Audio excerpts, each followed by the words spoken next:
Welcome to the Judgment-Free Zone. You've downloaded the Alcohol-Free Marriage and More podcast with Matt and Amy, recorded live from the cornfields of Central Illinois. Welcome to episode number 80 for April 15th, 2024.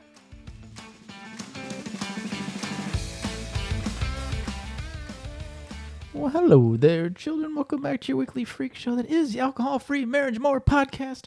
I am Matt, along with the always lovely and very limping Coach Amy. How are you, my love? Limping. You took a bit of a, I guess I should have played, I tumble for you. That's what I was thinking. I tumble for you. Take a bit of a tumble. I don't know if it was a tumble, though. It was more like a smash crash. From the basement, it sounded like boom. It was, cups went flying.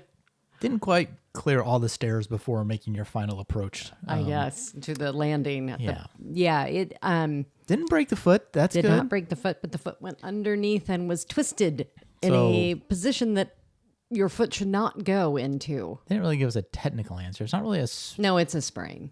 Would it be? It's like tendon damage, so I don't even consider that a sprain. I think that's I think anything that's not broken is a sprain. I guess. It really hurt.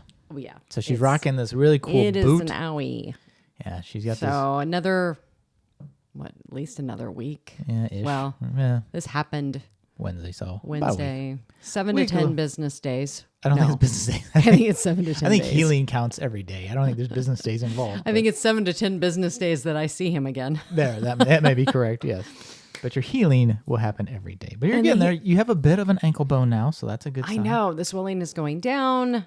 And what did you post on your Instagram story about how you were hurt and before you would have turned to drinking for it or something? Or this would have been a let's be a baby and sulk and have more cookies and bring me some wine, and I would have just been an excuse to do nothing and be a slug. Mm-hmm. And now it's like all about I want to figure out how to get healed heal as quickly as possible, keep doing my workouts. I'm in this program, trying to do transformation, make my workouts better, Cardio's a little tricky when you've got 1.5 feet. So I'm doing this. If you're watching, I'm doing this running. She did find a chair workout. I've found some chair workouts. Kind of like chair dancing. Yeah. Nourish, Move, Love, a gal who have followed for a long time.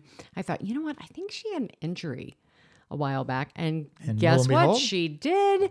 She had chair workouts, and they're tough. They're not easy workouts.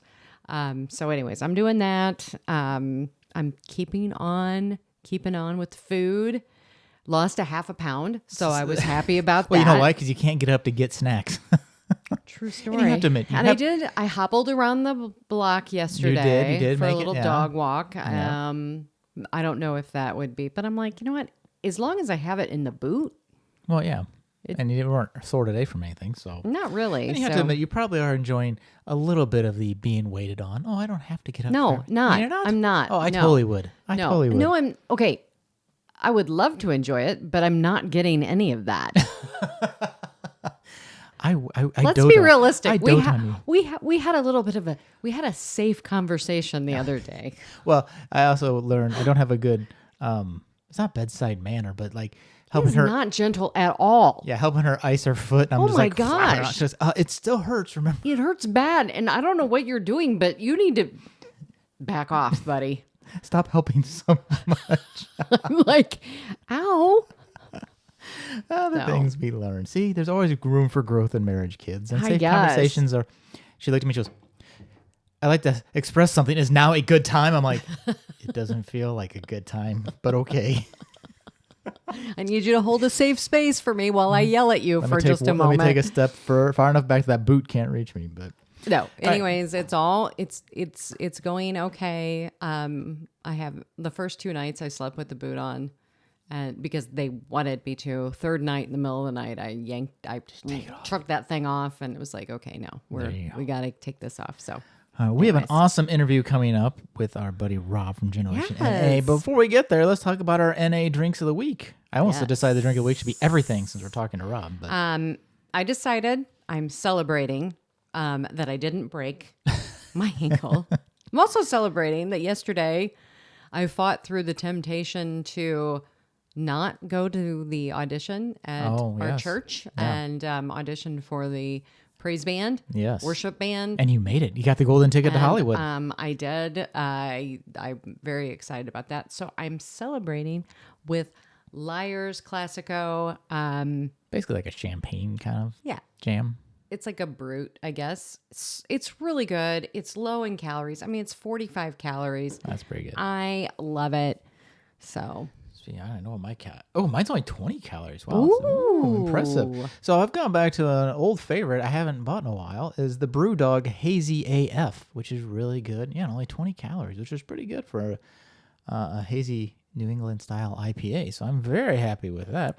Yep. And I want to remind everybody to subscribe the podcast. And if you are wanting to get started on your sober curious journey, our Beyond Spirits, the 7 tips for starting your AF journey, things that Matt and I did. Yeah, and don't forget that $5 off your first order from Go Brewing if you click that link down in the description. That's right. Kids. And I send that out every week or whenever I send out my newsletter. Every time my newsletter as you out, get it. It hasn't been out in a couple of weeks, and we've recorded we had another previous podcast. And so this newsletter is going to be a catch up. Action-packed. Action-packed. I even have a blog that I wrote. Blog. Yeah, so let's go. Let me do my intro. Yeah, there you go. All right, let's do the intro. So this week we are talking with Rob Theodorow, owner and hype man for the Midwest original, or OG, original gangsta. Non-Alc bottle shop, Generation NA. Rob is originally from the St. Louis area, and he moved to Lafayette, Indiana to attend Purdue University, and that's where he met his wife, Summer. He and his wife call Lafayette their home ever since, and they have 2 kids. During the pandemic, Rob's drinking had a significant uptick. And when he quit, he wanted connection, and he found others were wanting it too. And that is how Generation NA was born. So let's hear about it. Hi, we are here with Rob Theodorow, and he is the owner, operator. Let me see. What else did you say about yourself? You are the hype man, the NA beverage curator. So here we go. We are so excited to have one of our favorite people on now because you have your own bottle shop called Generation NA, and we have actually been there. We've been there. So Rob, welcome. Absolutely. Thanks, Matt. Thanks, Amy, for having me today. It's a pleasure. And I think we're just, an hour and a half from you guys. So kind of just right down the road in some ways. Couple hours, yeah. Yeah, you're literally easy drive. Go out the front door and turn right, and you end up there eventually. Yeah. It's not a very exciting drive, but the destination is why you do it. So, yeah. The beautiful cornfields. Yeah. Yeah, well, I appreciate you guys supporting the bottle shop, and I'm stoked to be on here today just chatting about non-alcoholic lifestyle options, bottle shop, whatever you guys want to ask me. Yeah. I'll be honest. I'll answer back. Awesome. Well, you know what? We like to always start out. Just tell us a little bit about yourself first, where you're from, and your family and what you do for fun. Absolutely. So I'm from the Midwest. I was born and raised in a suburb of St. Louis, Missouri.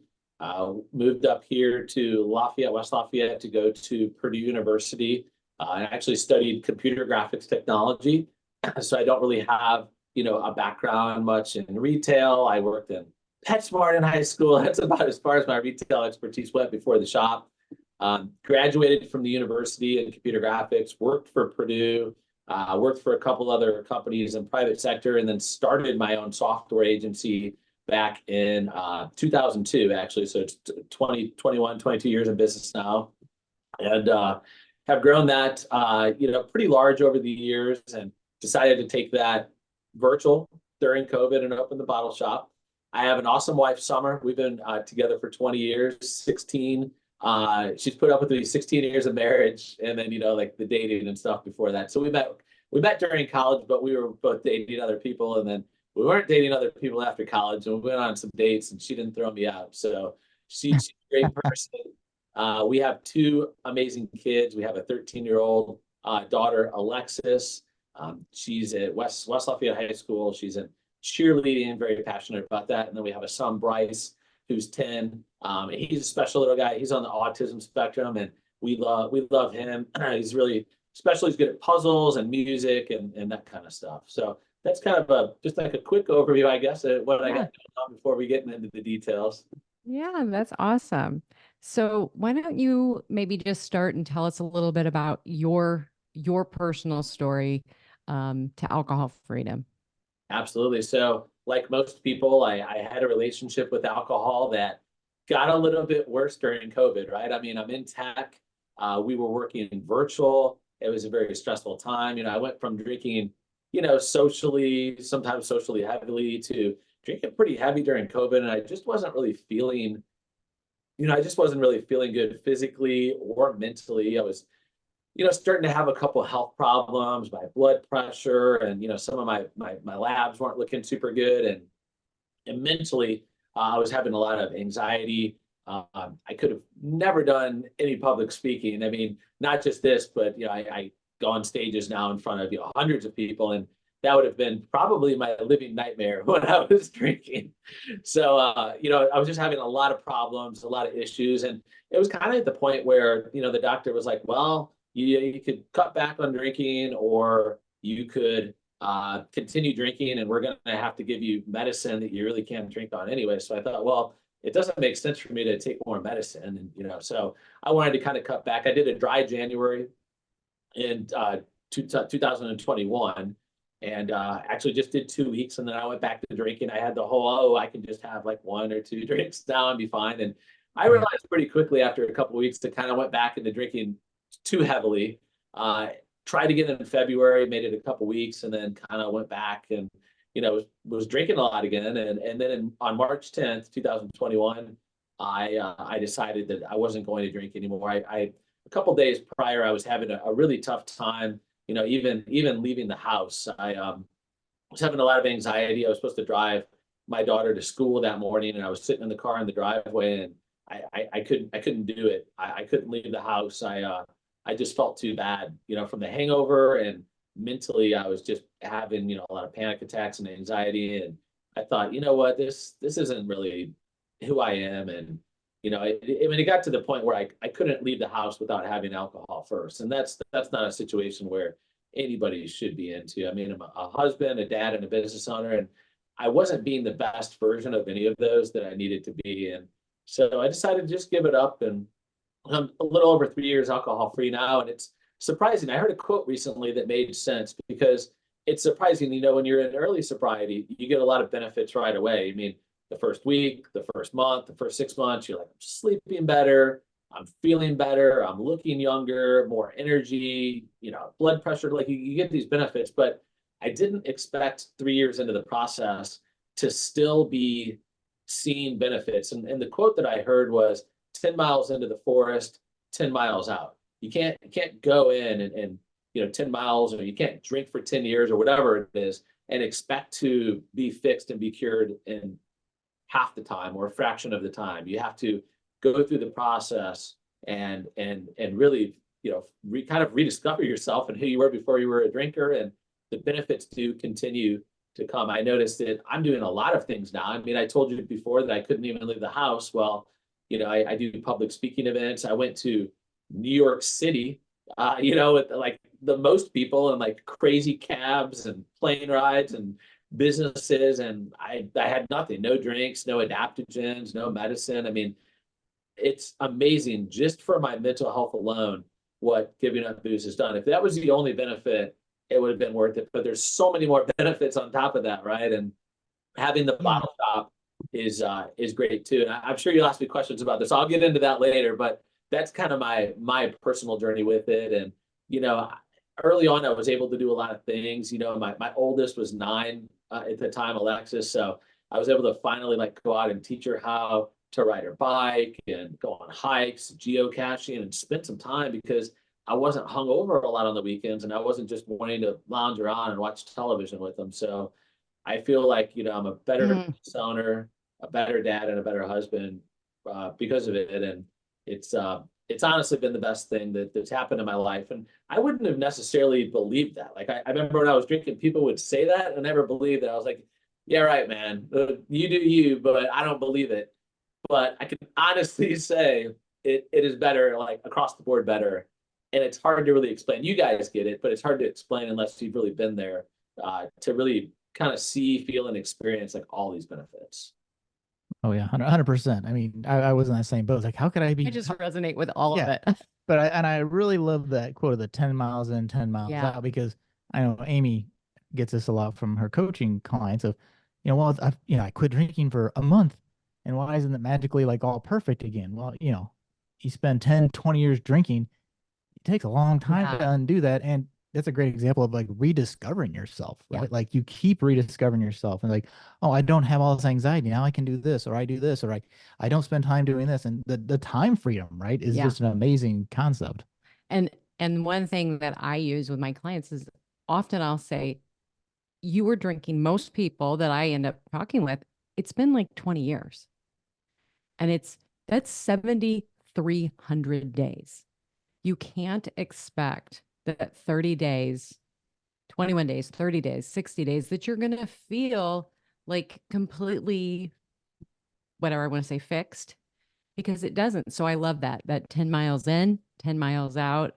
That's just a really short way of saying what when I sit there and take people through that. So thank you for sharing that, because it's so true. And Matt and I, probably like you just said about with your daughter, like taking her out. Oh my gosh, the conversations are so much richer now. Right. I love it. And you remember them too. Yeah. So you quit drinking and you have a job. And I think and I'm not using this derogatory, I think it was a quote you said when we were there, like you just opened this bottle shop as a hobby. How does that even come about? What even drove the idea to even, I mean, it's a brave move. I mean, you're not like in downtown Chicago, you're in West Lafayette. I mean, it's not exactly a giant metro. Tell us how that idea came about. Like where did that come from? Yeah, I'm pretty sure we're the bottle shop in the most rural location, because 3 years ago, I went sober and I wanted to find, like, my wife actually bought me a 6-pack of Athletic. It was like their Run Wild IPA. And she's like, hey, I know you like beer. Do you want to try this? And I was like, yeah, it doesn't have alcohol and I don't see a problem with it. I tried it because I had only heard of like O'Doul's and stuff before that. And she's like, yeah, there's this new company called Athletic. I tried it and I fell in love. And I thought, man, I need to get into this space. This is really good. This could be something here. And I found that there were a lot of people that were like me out there. I started an Instagram account. It's what's known as Generation NA today. But before that, I just knew I wanted to be in the space. So I bought a domain name, na.beer. Athletic Brewing owned nabeer.com. So me being a tech guy in the web space, I bought na.beer and I just linked it to an Instagram page, and I rated and I reviewed non-alcoholic beers for probably the first year. I didn't really, I kind of mentioned maybe I'll get a brick and mortar someday, but I didn't really know. And I noticed the engagement almost right away. It was great. I mean, it was better than my agency that I had been running for 20 years. I'm like getting a lot of likes and comments and followers. I'm like, I think there's like more people out there like me that are interested in like good non-alcoholic, beer and wine and cocktails and stuff like that, like mocktails or whatever. And I found that there were. So I thought, I asked my wife and I was like, what do you think? And she's like, you don't want to run retail. She's like, we have kids, we have a family. Like she really pushed back on it. And I finally got to the space where I said, look, I was like, I know I've had a lot of ideas throughout the 20 years we've been together, or, I guess this was 3 years ago. So 17 years we've been together.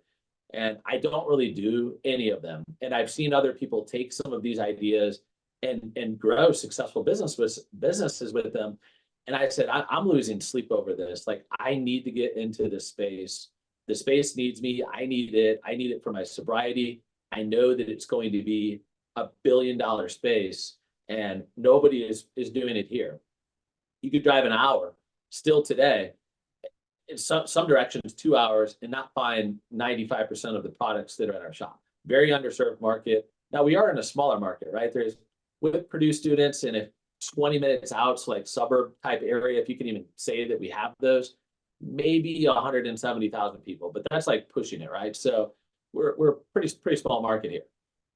So, at first I wanted to get a space, and that was too risky. And then I kind of threw out the idea because, this was COVID, right? And I had a pretty big office space for my tech company, and we had an upstairs with a bar that wasn't being used. And I thought, well, I already have a bar. What if I got a couple shelves and I put some beer out and I just kind of started small? And she almost cut me off. She was like, I don't think that's a good idea. She's like, nobody's going to want to come up through an office building. It was like literally in a building with like a bank and like an agency, and like we had this empty space. So I was like, all right, I'm going to try to get a commercial space. I'm just going to do it. And she finally agreed. That's fine. Like she kind of bought in and kind of saw how passionate I was. But I kept getting outbid on spaces. I was going to buy a space here, and I just couldn't get a space. And I thought, what, I need to do this. Like, I want to get in on this. It's not that I need to rush, but I was ready to do it. I really wanted to get into the space and be the first bottle shop. There wasn't anything like it in Indiana. There wasn't anything like it in the Midwest. There were only a handful of bottle shops, New York, like on the coasts and bigger cities, and down south, California, of course. No one had done it. And I kind of wanted to be the first to do it, just to say that we did it. We did it before there was any data out here in the Midwest. There was a sober bar, but there wasn't a non-alcoholic bottle shop yet.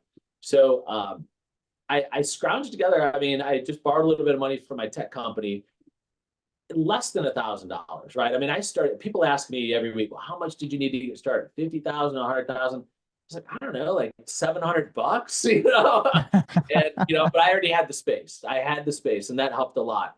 I got a couple cheap shelves. I bought like 10 cases of beer, 1 case of spirits, 1 case of wine. I made an Instagram post, and I said, we're going to be open Friday, noon to 6. And that's it. I did not have any expectations. I was like, I don't know if anybody's going to come. I don't know if thousands of people, I have no idea what to expect. Well, I opened up on that Friday in May of 2021, so almost 2 years next month.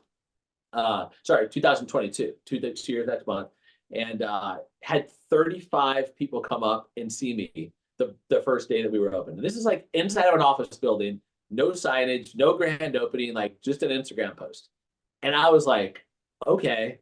So then we were open every Friday, and every Friday we started getting more and more people. And I was like, there's something to this. I don't have a retail storefront.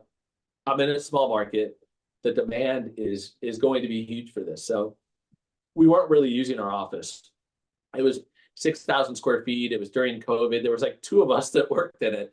So I had an office, but it wasn't really working for my tech business. It wasn't really working for Generation NA. So I had to get a new space. I was walking down Main Street, and I saw a going out of business sale at I feel is the best location in our city, 5th and Main. It is right where there's a ton of foot traffic. There's farmers markets. There's music festivals. I happened to walk in, and I said, hey, I saw that going out of business sale. Are you like moving out of the space? Is this space going to be available? And she was like, yeah. But she's like, I'll tell you, there's like 6 businesses that have already put an offer on it. A lot of people want it. So I thought, okay, well, who's the realtor? Reached out to them, and she kind of told me the story too. And I was like, let me at least put an offer in. This space is perfect. I want it. Put an offer in, got rejected. They didn't want it to be an alcoholic bar. And so I thought, okay, I'm going to come back. I'm going to say, okay, well, I'm going to offer a little bit more, and I'm going to do a retail shop, right? It's not going to be a bar. And so then they agreed. They liked my offer, and we got in, and we moved in October. So after 5 months or whatever that is, May through October, we moved in. We've been in the space about a year and a half now, and it's grown, right? So I obviously have more than $700 worth of inventory. We have a lot. But every week, I don't take an income from the shop. A lot of people, when they ask about bottle shops, they ask me, well, what are your financials? I say, mine are going to be different because I have another business that pays my bills. And Generation NA is truly a way for me to give back to our community. I love doing it. I love the support that we can have in our community and hearing the stories of our customers. We have 6 employees now, but I take all of our profits and reinvest to make the best space possible. Coolers, tap systems, more inventory, more people. So my situation is a little bit unique, but that's kind of my story. We have a lot of inventory now, and it didn't start that way. It's just every week. You could come back when you guys come back. There'll be new stuff that we have that we've grown just in the month that it's been, or 2 months or whatever that's been. Yeah. Yeah, it's definitely an amazing space. And yeah, we've been in this space for 4 years and have ordered stuff and bought stuff, and even going in there you have things I was like, what? I mean, was it gang mash is only in 2 places, I think you said, in the entire country, and you guys are one of them. And yeah, it's that kind of like, I could have spent way more time. Oh my God. We were like, why didn't we bring the dog, get a hotel so we could stay overnight, stay here? You have music in the evening because you do entertainment too. So it's more than just like come by NA stuff. Like you create an environment and a culture and an experience, right? When people come in. Yeah, we wanted third place is what I like to call it. So not your house, not your work, but a third place that you can go, not a bar without alcohol. So we have 10 seats, although we're adding 20% capacity with this table outside. So 12 seats, it fills up. But it gives you a nice little cozy feel. You come in and do a flight tasting on a Saturday, or come in on a Friday and have a couple pints from our draft system. And we do have occasionally like some musicians. I'm going to try to get some food trucks this summer. But it's mainly a retail shop. I mean, I didn't want to do a bar for a couple reasons. I still actually have my workstation out at the bar, and I do like my 9 to 5 work like around people. And I'm a web developer. I don't think people really want me to make them a cocktail. So I will talk to them about stuff all day long, but pouring the draft handle, opening a can, we just wanted to keep it simple, right? And make it, and obviously like my time is the biggest luxury that I have, and I need to be really mindful of that, making sure that whatever I get into isn't going to take up too much of my time. Because I still do have my other business. I've scaled it down a little bit, but I plan on doing that indefinitely. I love both of my businesses. I love the variety that it gives me in the day. I can come in at 8 o'clock and work solely on that for about 3 hours. The shop doesn't open till 11, and then kind of just work on it a little bit throughout the afternoon, like in between customers. Like today, it's kind of rainy, so we've had a lot of downtime, and I could just do my regular job, like at the counter,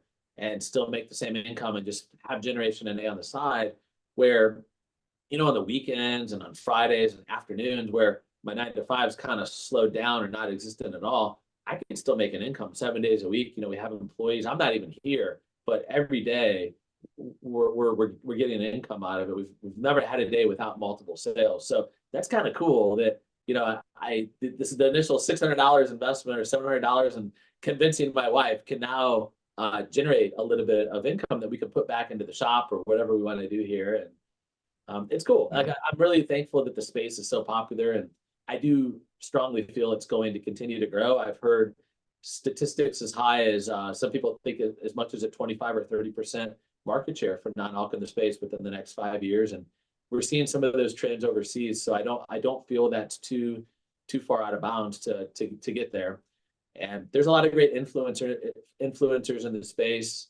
You have like Laura Silverman at Zero Proof Nation. You have a ton of non-alcoholic bar and bottle shop owners. You have Chris Marshall doing Sands Bar Academy. I took that recently, and there's a ton of people that are doing great things, and we need these people in the space. We need our independent bottle shop owners to really be there and educate the customers on what this is.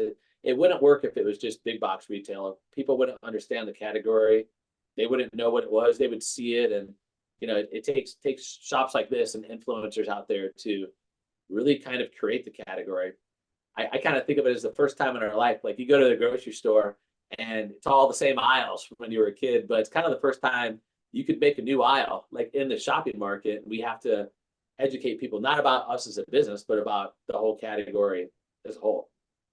And you guys do a ton of educating there. I know we do your tastings, which is awesome because, especially in the spirit space, you're spending $30 to $50 depending on what bottle you're looking at, right? And it's like, that's a lot of money if you're going to taste it and be like, that doesn't really hit right.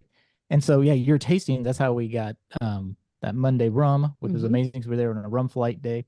But beyond the tastings, well, there was something else we wanted to try.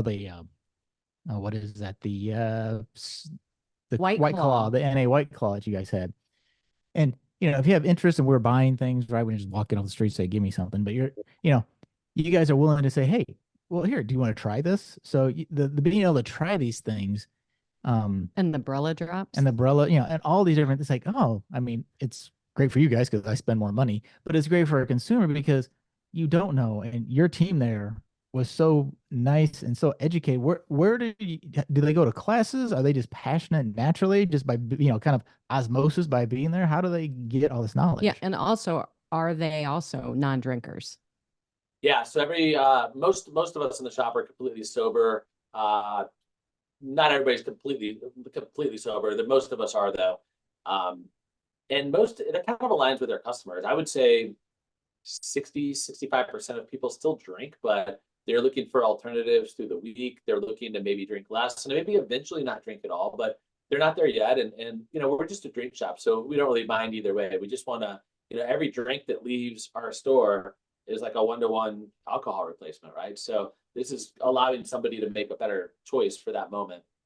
But to get back to your other question, there's a lot of education that we do internally. We get samples, sent to us. Like I have a whole table over here. If I pan the camera, it's just all samples that we get. So they usually will send us informational cards. We're on Instagram a lot. We enjoy the Friday samples as much as the customers, because a lot of times we haven't had it either, and we want to get feedback on it and try them out. There's a ton of products in the space. So when we first opened, we could take on everything and say, yeah, we have the shelf space. Now, unfortunately, we're out of room. We only have 1,000 square feet, so we've got to be a little bit more picky. So we like to do a sample with our customers first, make sure that it's a product that we think is going to move well in our market and that we like, and kind of just go from there. But I spend a lot of time on Instagram and a little bit on Facebook too. It's a great way to network with the brands, reach out, learn more about them. I mean, just going through their social media, you learn a lot about a brand, and reading what their message is, what the functional component's supposed to do if there is one. And yeah, or just chatting. I do a lot of Zoom calls with owners kind of all over the world, really. And they always start off by telling us about their product. And then last but not least, I mentioned it earlier, but Sands Bar Academy. We just recently did that. I wish I would have known about it 2 years ago, but we still took away a lot of value from that, working with Chris and going through the process of how to open a non-alcoholic bottle shop. That's awesome. So where, kind of back to your point about, the aisles of the big box stores, right? So, if I go to a Benny's or our local Hy-Vee and I say, hey, can you get this? They're very limited to whatever their suppliers will give them, right? So if their supplier doesn't have it, they can't get it, right? How does your supplier model work? Do you just like order direct from all these? They know you exist and they just will ship direct to you. How do you source all of this? I get asked that a lot. So it's a mixture of a little bit of local distribution, a little bit of direct shipping, and even a little bit of travel. Like I go up to Indianapolis, or sorry, I go down to Indianapolis or up to Chicago monthly, every other month, and I'll hit it up, Go Brewing or Mars Brewing or Pilot Project to get Mash Gang or Community Kombucha up there. And I'll drive, because it's non-alcoholic, we don't have to go through a distributor. We've gotten stuff sent to us from other countries, from other states that we can't get. So I'm very passionate about curating a large selection that you can't find. And people say, they're like, you have more options in a liquor store. How do you do this? And it's because there aren't any regulations on the non-alc market. We can buy it, from the brewery, and if they don't ship it, we'll go to them if we can. And it's kind of fun to travel around and do that stuff too, and get a brewery tour and make a reel out of it. Come with me. We're gonna go check out Mars Brewing and like get a tour and like bring back a bunch of products. And it's just been fun. So it's a way for me to get out of the shop too. I'm not always here. I'm doing a little bit of traveling, which is cool. I was just out in Phoenix for the Purdue Final Four games, and it was a lot of fun. I got to meet up with Free Spirit Elixir out there and meet with them, and Dry in the Desert. So Ellie's a big influencer in space, doing pop-ups out in Phoenix. And it's just great. Like everywhere you go, there's somebody that's in the space, and you can meet with them and kind of see what they have going on locally and how you can get that into your shop. But it's a little bit different, you know, when you have 400 products, you can't just really get them all from one or two places. We have a pretty big spreadsheet, and it changes. We're not like locked into having like certain inventory either. So if we can't get it for a month, because this is what also happens too. Sometimes we can't get things, and I was ordering non-alc products 2.5 years ago, and we would get them from local distribution or even like regional distribution, some of the bigger guys, and they would come and they would be dusty and expired because no one had been buying it before, right? They were just sitting in a warehouse. And now I try to get, like the latest, greatest stuff. And it's the opposite. They're like, no, well, all the grocery stores and the restaurants and the bars have it. We're out of stock. We're on backorder. I'm like, hey guys, do you remember me when I was ordering all the non-alc 2 years ago? Like, don't forget about me. Like, I'm still here. Like, I want to order it too. And so there's a little bit of frustration, the fact that, there's been times where like a Walmart we'll get something before us just because, they have the buying power. And I'm like, this category, I was in it way before, like, the big box, before they could make money on it too, right? So, and I think it's kind of funny they put the non-alc next to the alcohol, and they're kind of like, well, whatever makes money, they'll put on their shelves. Where obviously we have a mission and a vision and a priority behind these products too that's non-monetary because we believe in them. Like, I would never start selling alcohol, for example. So it's kind of interesting as the space gets bigger and it evolves, and it's a real thing. Like, there's real money in the space now. Just how things have changed, and I want to make sure that us small independent bottle shops are not, at the bottom of the priority list, because we've been around since the beginning, and I feel they need to take care of us, make sure that we can have the same products that the big box chains can have. Right. And then at what point did you guys branch out into to adding some of the nootropic and CBD type drinks that you guys carry there too? When did that come about? Yeah. So the first 5 months we had the pop-up, we just carried a few brands. Like, we had Recess, they had Hop Water. It wasn't a whole lot. When we got into this space, I noticed that there were a couple options. There was like some CBD, some hemp-derived products, and there were some adaptogenic and nootropic products on Fair and Air Goods. And I thought, well, let me try these out. And I got them into our shop, and they sold super fast. And my vision for the shop was always more around beer. We're a brew shop, it's non-alcoholic beer, but the category that's our best selling category, the functional drinks. People want to relax, or they want energy, or they want focus or balance, kind of whatever they're looking for. We have a drink that can promote that. And that's really, we found, what people are looking for. So while we still have mainly beer because it's our brand, that's not our best selling category. And so we have quite a few drinks within the functional space because they move, and obviously you want to have products on your shelf that move. Our main display when you first come in is all of our hemp-derived products. And those are very popular, and people are making healthier, better decisions, more mindful decisions, and they don't have to put a toxic substance into their body to relax. And I always like to say, you don't have to feel worse later to feel better now. Like, you can feel better now and still feel better later. You don't have to trade that off. And once people realize that, they kind of, I think, have this internal struggle with, well, I don't know if I want to go back to drinking because I don't want to feel worse later. Nobody likes being hungover, especially as you get older, right? In your 20s and maybe 30s, it's manageable, but once you hit your 40s, the check engine light comes on, and it's not a fun 2 or 3 days. So we want to provide options for people there. That is so awesome. Yeah. Well, and there's and in that kind of nootropic, CBD, space, there's so much garbage, right? And I've tried every NA thing under the sun, and someone like, it tastes horrible, or they've got all this extra chemical crap, and I know when we were there, like, you have stuff that you just don't see, that's something you don't see that kind of stuff in your grocery store either. And if you do, it's the garbage half the time. And again, your staff was well educated about, I'm looking for this, for that. It's like, oh, well, we get good feedback on this. So they talk to people all the time, right? So their feedback is based on the feedback that other people have shared. And that's something you don't get when you go into, a big box store. You don't get, like, they're lucky they even know they have an NA section, let alone how good any of it is, right? Yeah, and so occasionally we do get samples or we get a SKU that doesn't taste well or it doesn't really do what they claim it's going to do. We just don't restock it. If it doesn't Yeah. move, put it on like a sale. We have a sale table. So really, I mean, most things in their store are selling at this point because we're not really bringing in as many newer products. I mean, we may have a couple new ones a month, but it's not a lot because we have a lot of things that we already know that do well and that sell. And that's what's great about having our beverage consultants here is you can ask them.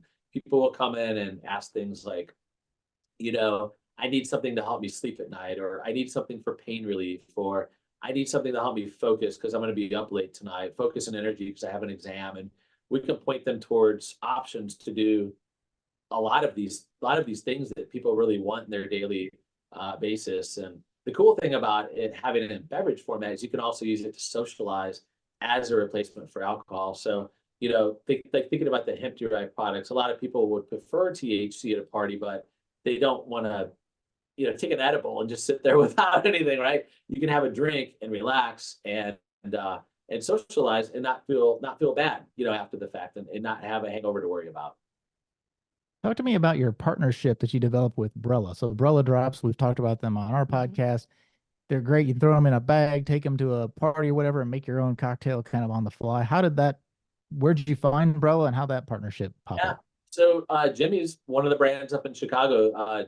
Jimmy Simrick, the owner of Brella, he's one of the brands up in Chicago. He came down and visited our shop early on. He didn't have a brand. He was getting ready to go get married and on his honeymoon in like 3 days. And I think his wife was about ready to even kill him that he was down doing business like the week of his wedding. I think he had family coming into town that night, but he wanted to meet with us. I think we were like the first bottle shop he had met with, had an idea. And, I kind of thought, all right, this is okay. I didn't know that. I just thought I was some young kid. And I got to say that dude hustles more than anybody I've met. He's working like 100-hour weeks, super smart, came from the alcohol space. He's been down here a handful of times to do tastings with us.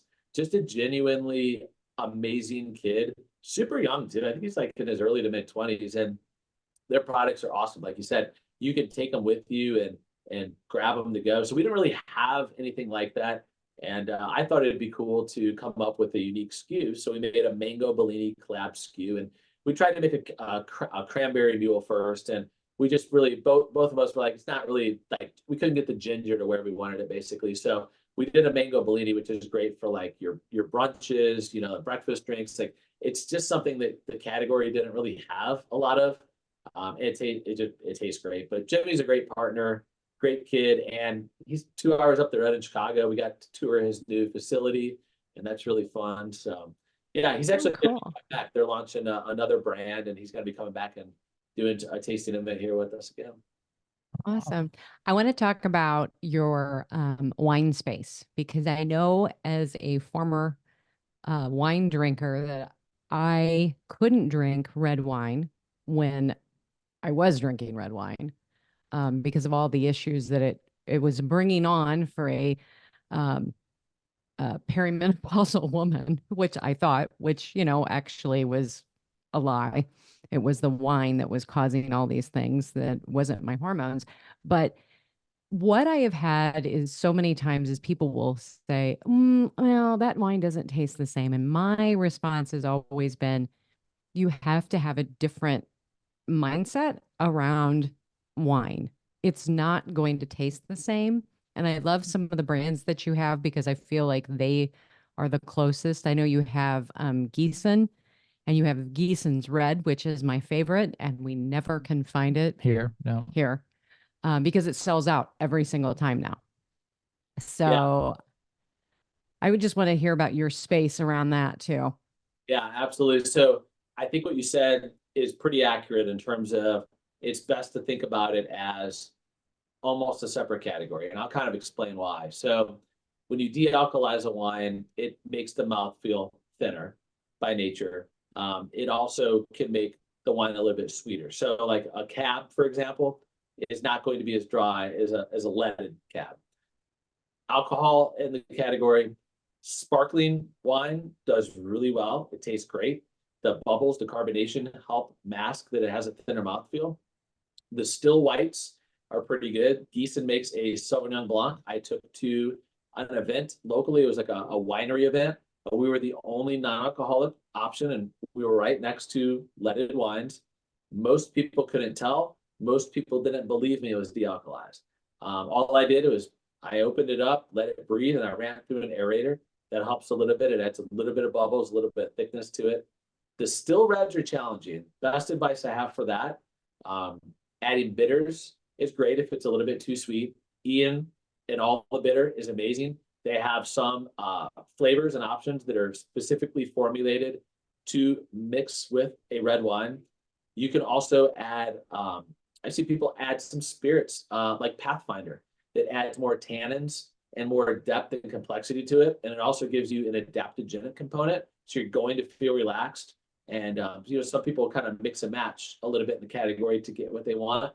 At the end of the day, it's not the same, but it can be dang close. And it can even be, I don't think we necessarily need or want to compare the spaces. It could be a quality product and experience.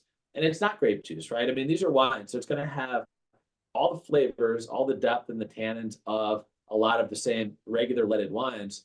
It's just going to be slightly different. But there are ways we can counteract that. Sparkling wines still are by far the best. If I go to an event at a gym or a yoga event and I pour mimosas afterwards for the girls getting out, they can't tell. They don't believe me. They come to the shop. They start buying it. I've heard comments like, this tastes even better. And I was like, well, yeah, it doesn't have alcohol. So you just get flavor and the bubbles and the fun, and you don't ruin your workout by pumping some booze into your body. Your body can recover from what you just put it through. Yeah, the Gießen Brut is so good.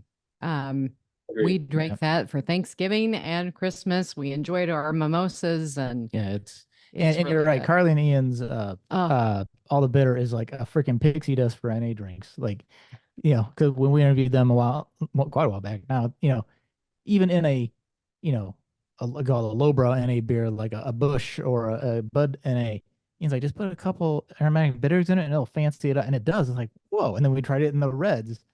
Same because I think we have the oak aromatic. Mm-hmm. We put that in the red. Holy cow. It's like, yeah, it really helps. It's closer to it's crazy. It's really good. Like 2 wines for the price of 1, right? I mean, a bottle of bitters lasts forever. I mean, yeah, they may seem a little pricey, but 1 or 2 drops is really all you need. Right.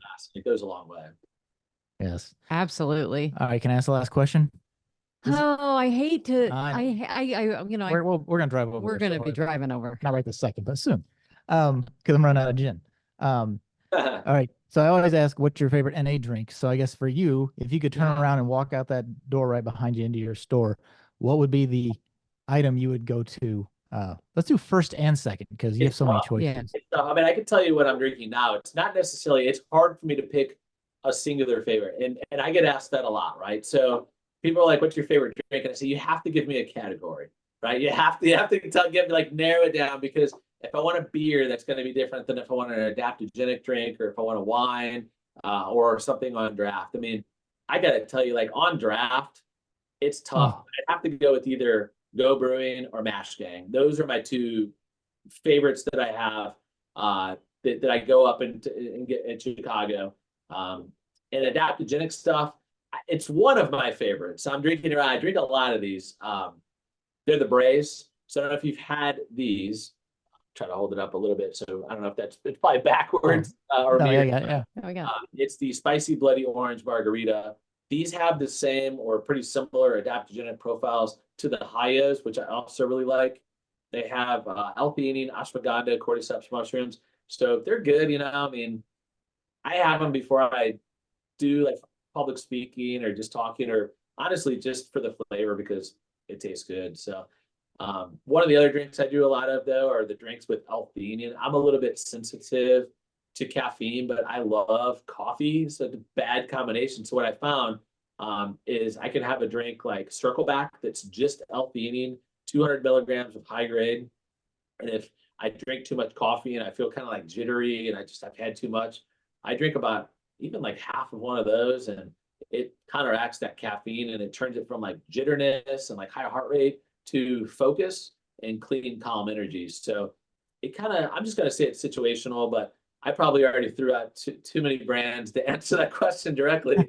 Probably, I mean, there's probably 397 brands. Wish I could mention them, but I will say if you're in our shop, we like you. Like, I mean, you've made it here. So like I personally will drink anything out on the shelf there right now. Well, and the fact that you have things on draft, like my first NA draft beer was at Go Brewing up in Chicago. There's aren't a lot of places to get NA draft, and there's something magical. And maybe it's just because the flavor profile doesn't exist in a can. And NA draft is just like, first love again. It's like, oh, and you guys have it there. You have a partnership with one of the places right there in town with you guys. Go has it, but that's a very rare thing to find is NA drafts.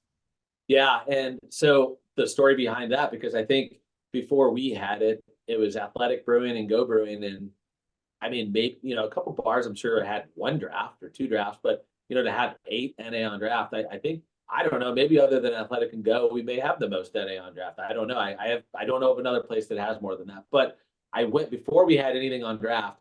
I actually went to Go Brewing. I walked up to the counter and I was like, "What do you guys have on NA?" And he turned around. He said, "All of it."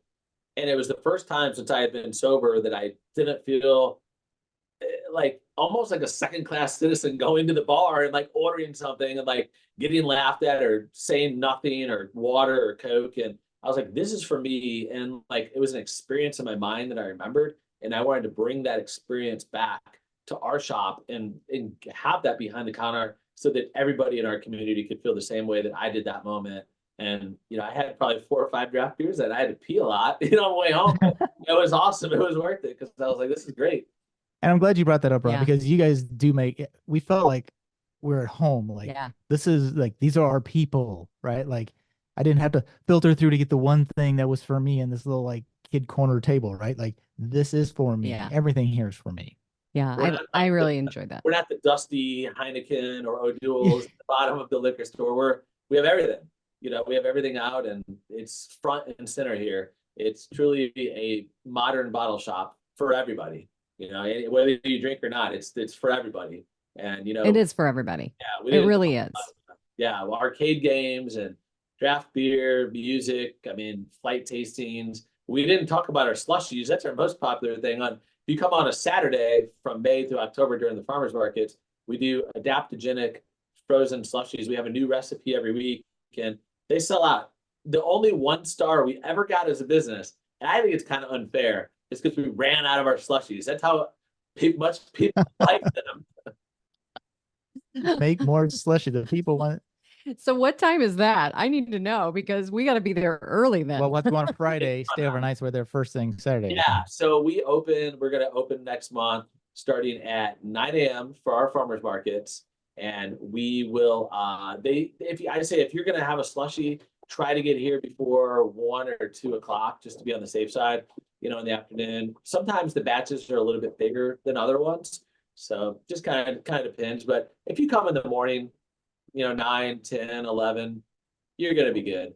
We don't know because if it rains and we make too much product, we just have to dump it at the end of the day. So we can't risk it because we use a lot of zero. So he's saying is go for a rainy day. We'll come on a rainy day and we just stay there all day drinking slushies. Absolutely. Yeah, that's a good day. Plenty. All right, Rob. So you guys are found at generationna.com. Where do people find you if they want to physically come visit you? Yeah, so we're downtown Lafayette, Indiana. If you haven't heard of Lafayette, Indiana, you've probably heard of Purdue University. We're across the bridge from that, tucked between Indianapolis and Chicago, 504 Main Street, downtown Lafayette. All right. You guys are open Monday through not all 7 days. We're open every day. Yeah. Awesome. We close for holidays, but every day else we're open. And our hours are my business.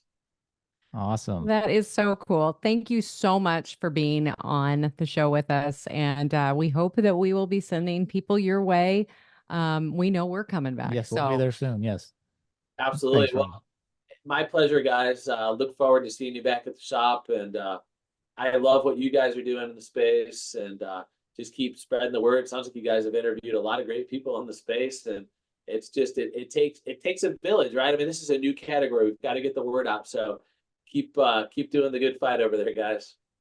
Well, thank you, Rob from Generation NA. He is so passionate and so much fun to hang out. I mean, I could hang out with him all the time. We could have talked for way longer than we did. It was a great time being with him, and I just can't wait to go back. Yeah. I gotta get a slushie. I know. We gotta go on Slushy Saturday during the farmer's market. That's right. But yeah, if you are anywhere in the, it's totally worth the drive. I mean, it's a couple hours from here, but I would travel even 3 or 4 hours. Stay overnight. It's a cool little downtown area. Oh, it's a great community. It's a college town. Dare I say, almost a destination. I think it would be considered a destination. We will be going back. We can't wait. Yes. We're going to stock up, go and get all the goodies we want. Yes. And hopefully we'll stock up a little bit longer. Yeah, I know. We need to. We thought we had a lot, but we our NA beer budget has. I know. Well, it's been a couple months, so that's not. It bad. has been a couple months. So. All right, kids. Well, that's it for us for this week. Check out Generation NA, but in the meantime, don't forget to like, subscribe to the podcast, and we will check you out next week. I am Matt, along with Coach Amy, wishing you peace and love from the cornfields. We are out.